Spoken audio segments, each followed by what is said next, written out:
punya mekanisme pasar yang mana sebagaimana biasanya, di mana di PTDSI ini dalam konteks operasionalisasinya itu hanya melakukan oversight sehingga tidak mendisrupsi ya bisnis-bisnis yang selama ini memang sudah dilakukan ya secara tertib. Tapi yang memang yang kita ingin bersihkan adalah praktik bisnis yang tidak tertib yang tadi misinvoicing, undercounting dan transfer pricing tadi yang pada akhirnya mengurangi ya potensi kekayaan negara kita. Nah, di sisi yang lain ini juga menjadi semacam obat ya untuk memperkuat fondasi struktur ekonomi sehingga rupiah kita ke depan juga menjadi lebih memiliki kekuatan yang signifikan ya karena selama ini kalau kita melihat dalam beberapa tahun terakhir 10-15 tahun terakhir rupiah kita kan memang selalu melemah ya dan bahkan setiap pengumuman asumsi makro setiap tahun itu juga kita terpaksa mengumumkan asumsi di tahun berikutnya di mana rupiah itu pastinya lebih lemah dibandingkan dengan tahun ini. Dan itu juga terjadi ketika kemarin ada asumsi makro yang diumumkan Presiden bahwa rupiah di tahun depan 16.500, 16.800 sampai 17.500. Padahal di tahun ini berdasarkan pengumuman tahun lalu rupiah kita 15.000 sampai 16.500 ya apa rentangnya dalam konteks itu. Nah, jadi apa yang membuat rupiah kita selalu melemah ya salah satunya adalah struktur ekonomi dan struktur industrinya yang belum betul-betul pulih. Nah, maka dalam hal ini adalah usaha awal kita untuk mengubah struktur ekonomi, memperkuat fondasi struktur ekonomi sehingga pada akhirnya permasalahan-permasalahan yang kita lihat sekarang termasuk salah satunya adalah rupiah itu bisa kita carikan solusi jangka panjangnya, tidak hanya solusi jangka pendek. Kemarin yang dilakukan oleh pemerintah dan Bank Indonesia memperbaiki kurva imbal hasil, meningkatkan suku bunga dan seterusnya. Yang memang berhasil ya di jangka pendek. Tetapi selama struktur ekonomi tidak berubah, maka rupiah kita tidak akan memiliki peluang untuk menguat secara signifikan. Nah, makanya ini adalah salah satu inisiasi pemerintah bersama inisiasi-inisiasi yang lainnya yang juga untuk memperkuat fondasi ekonomi ya yang pada akhirnya tentunya baliknya atau fokusnya adalah untuk kesejahteraan masyarakat gitu, Mbak Naila. Oke Pak Fitra, baik saya akan tanya lagi nih ke Pak Nurdin. Kalau tadi apa yang disampaikan Pak Fitra fokusnya adalah mencegah praktek under invoicing dan juga transfer pricing begitu ya. Nah bagaimana kemudian hal ini bisa diharapkan ke depannya dalam jangka panjang loh, bisa juga memperkuat fondasi ekonomi di tanah air? Ya, makasih Bu Naila ya. Saya kira cukup jelas diharapkan bahwa dengan reformasi ini semua pihak harus mendukung ini, ya harus mendukung. Kenapa? Supaya underpricing, under invoice, transfer price itu dan shadow lainnya itu sudah transparan. Jadi kalau terjadi transparansi berarti apa yang kita lihat selama ini yang terjadi dengan kerugian negara yang begitu besar itu bisa tertarik. Tetapi seperti yang saya katakan tadi, utamanya adalah transparansi semua pihak. Korporasi harus transparan, pemerintah harus transparan, dan itu maju bersama. Itu. Jadi kalau sudah dilakukan transparansi yang terbuka, masih ada orang-orang atau korporasi atau siapa yang melakukan apakah oknum-oknum itu law enforcement-nya yang tegas. Jadi law enforcement yang tegas ini membuat efek jera kepada pelanggar-pelanggar yang betul-betul mengganggu daripada proses daripada reformasi ekspor ini. Karena hanya reformasi ekspor inilah yang bisa kita harapkan membangun ekonomi kita seperti apa yang dikatakan beliau ini tadi dalam penguatan daripada ekonomi kita secara total. Karena kalau tidak kita bisa terpuruk daripada bangsa-bangsa lain karena uang kita selalu akan berada di luar negeri, hasil devisa kita tinggal di sana dan ini secara transparan kita harus jaga itu dan kembalikan kepada republik, kepada negara, diinvestasi di sini. Jadi menurut saya tidak ada kesulitan yang dirasakan oleh pengusaha apabila mereka melakukan daripada transparansi daripada ekspornya dengan profitnya yang normal. selama normal practice, why not? Kita semua bisa berjalan.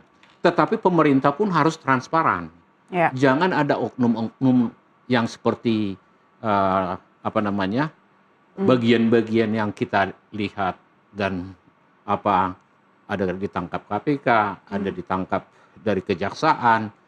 Nah, kalau ini terjadi, ini bisa jadi masalah lagi, masalah baru lagi. Ya. Nah, sekarang pemerintah sudah harus melihat daripada bagaimana membuat ini berjalan dengan baik, bagaimana mengontrol yang bisa melakukan penyelewengan, dan bagaimana kecepatan delivery tadi itu, supaya nanti semuanya bersinergi dengan baik. Saya kira transparansi daripada pemerintah, transparansi daripada dunia usaha maupun pelaku-pelaku lainnya harus diharapkan. Jadi kalau udah seperti itu, baru Indonesia bisa menunjukkan kemampuan terbaiknya di dunia ini. Saya kira itu. Itu poinnya. Ya, baik. Menurut saya. Pak Fitra, kami juga ingin tahu ya, dijabarkan lebih spesifik lagi nih, kewenangan operasional dari PT DSI itu sebenarnya seperti apa? Seluruhnya termasuk pengemasan komoditas ekspornya atau hanya penerimaan laporan misalnya?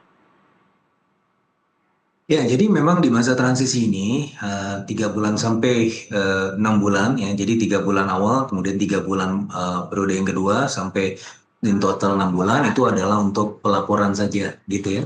Nah, tetapi kemudian nanti ya beberapa hal ya terkait dengan operasionalisasinya itu akan menjadi single entity ya, menjadi ini jadi operator ya, di mulai dari tanggal 1 Januari 2027. Tetapi operator ini pun ya fungsinya adalah untuk oversight ya, sekali lagi ya, bukan untuk kemudian menjadi trader, tetapi menjadi perantara ya, menjadi mediator, menjadi arbitrage gitu ya. Jadi dalam konteks bagaimana menghubungkan antara para produsen ya dari komoditas tersebut kepada para buyernya di luar negeri ya. Jadi bukan beli putus terus kemudian kita jual lagi, bukan. Tapi ini menjadi semacam perfect oversight ya. Dan tentunya juga kontrak-kontrak yang sifatnya sudah established, yang sudah jangka panjang itu juga tidak akan diganggu-gugat. Kita akan evaluasi tentunya ya. Kalau misalnya memang ada kontrak-kontrak yang tidak tertib, misalnya masih ada potensi under invoicing, nah itu perlu ditinjau ulang dan ya dibutuhkan kontrak baru yang mengurangi praktik under invoicing tersebut. Tapi pada gilirannya nanti di awal tahun depan 1 Januari 2027 ketika memang sudah fully operational, ini juga fokusnya adalah untuk menjadi perantara, oversight, bukan kemudian untuk menjadi trader. Nah itu kurang lebih ya. Dan ini sudah jelas sekali ya tertera dalam PP 24 tahun 2026 gitu. Jadi mengenai bagaimana fungsi dan antara dalam hal ini PT DSI untuk menjadi operator tersebut. Dalam menjadi operator dan juga perantara ini, Pak Fitra, strategi apa yang bisa dilakukan oleh PT DSI khususnya ya, bisa meminimalisir hal-hal yang tentunya tidak diinginkan, dan tadi apa yang dikatakan oleh Pak Preskom, siap nggak untuk law enforcement yang lebih tegas nantinya? Ya, jadi tentunya dalam hal ini PT DSI tidak bisa sendirian ya. PT DSI adalah ya operator. Tapi dari sisi yang lain ya penguatan ekosistem ini ya akan senantiasa dilakukan oleh pemerintah ya. Bagaimana juga law enforcement ini kita bahkan sudah melihat ya beberapa contoh law enforcement yang sudah terjadi dalam beberapa bulan ke belakang ya. Kita sudah melihat bagaimana Kejaksaan Agung, KPK, terus kemudian bagaimana aktivitas dari BPKP untuk kemudian mengintai ya potensi-potensi buruk ya dalam illegal, bukan hanya transfer pricing, bukan hanya under invoicing, tapi juga hal-hal yang terkait dengan embezzlement dan seterusnya. Nah ini akan terus dilakukan ya, akan melibatkan berbagai pihak. Nanti DSI juga pastinya akan juga bekerja sama dengan Bea Cukai, dan dalam hal ini juga ada pengawasan ya yang juga melibatkan para aparat penegak hukum, dan juga dalam beberapa diskusi-diskusi yang lainnya juga akan melibatkan beberapa lembaga-lembaga pemerintah yang memang yang terkait ya dengan aktivitas ekspor impor ini ya, tidak hanya lembaga pemerintah tapi juga kementerian-kementerian teknis ya, seperti misalnya Kementerian Perdagangan dan juga Kementerian SDM. Terakhir Pak Nurdin dari kalangan pengusaha, apa yang ingin disampaikan gitu ya, khususnya juga kepada pemerintah agar kemudian PTDS ini bisa tadi seperti dikatakan Pak Fitra menjadi perantara dan jangka panjangnya bisa mendukung perekonomian Indonesia. Harapan dari pengusaha cukup jelas ya, bahwa pengusaha akan mendukung dari program itu kalau hanya dia oversight dan monitoring dan perizinan dan semua. Harapannya jangan sampai birokrasinya ini menghambat daripada ekspor yang akan dilakukan itu. Ya. Jadi kalau bisa dengan sistem yang dilakukan melalui PTDS ini malah lebih cepat dari sebelumnya. Cuman ini kan ada urusannya dengan bea cukai, ada yang dengan perdagangan, masih ada juga dengan suku Pindo dan lain sebagainya, sertifikasi. Kan ini semuanya persyaratan yang dibutuhkan melalui daripada buyer, quality dan segala macam. Nah, untuk itu pemerintah PTDSI sudah mengantisipasi ini supaya ini nanti bisa lebih cepat. Dan kemudian bagaimana DHE ini bisa betul-betul jalan, Menteri Keuangan juga harus diikutkan. Kemudian juga misalnya aliran dananya seperti apa. Jadi jangan nanti setelah jalan ini masih belum jelas. Jadi menurut saya harus betul-betul dilihat simulasinya, kemudian pilot project yang dilakukan. Setelah itu nanti berlaku umum lah itu. Para pengusaha atau produsen itu pasti mendukung apabila ini meningkatkan juga kemudahan buat mereka, ya kan? Yang selama ini juga ekspor kita ini bukanlah mudah juga. Itu juga ada hal-hal yang masih tetap juga diperbaiki. Jadi kalau kita mau cepat harus juga cepat PTDSI melihat permasalahan-permasalahan yang terjadi saat ini dan juga membuat itu lebih bagus solusinya, dan yang diinginkan oleh buyer dan seller ini harus sama-sama diperbaiki oleh PTDSI bersama-sama juga dengan kementerian dan institusi lainnya yang ikut berkontribusi di dalam melancarkan daripada tugas daripada ekspor SDA ini. Jadi tidak bisa ini ego sektoral. Ini harus betul-betul sinergitas yang bagus dan cepat. Supaya produk kita itu laris manis, dan kalau terlambat ini susahnya nanti buyer-buyer kita yang di luar negeri bisa mencari produk-produk itu dari produk lain lagi. Atau kalau misalnya produk CPO kita itu katakanlah produksinya masih terbatas, itu bisa mereka substitusi dengan produk-produk lain. Ya, misalnya rapeseed, vegetable oil, walaupun harganya lebih mahal, tetapi sustainability dari produksi pabrik mereka, industri mereka harus mereka jaga terhadap juga langganan mereka. Kalau kita terlambat kan mereka jadi bermasalah.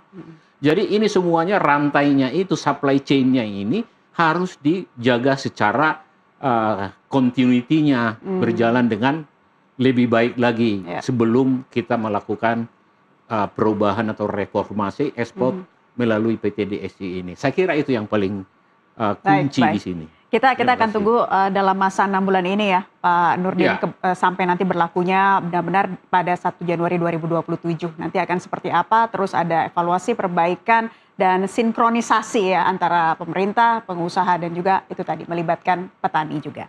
Terima kasih Pak Nurdin Tabubolon, Presiden Komisaris Antikorp sekaligus pengusaha sawit sudah bergabung di NTV Prime.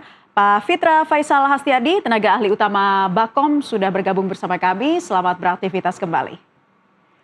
Pemirsa, satu pintu sejuta peluang bagi bangsa. Kebijakan ekspor SDA satu pintu membuktikan pengelolaan yang rapi bisa berdampak positif. Kita sedang menyaksikan transformasi nyata dari negara penyedia bahan mentah menjadi kekuatan ekonomi yang disegani. Mari kita kawal bersama sistem ini demi masa depan generasi penerus. Tetaplah bersama kami, NTV Prime akan kembali sesaat lagi.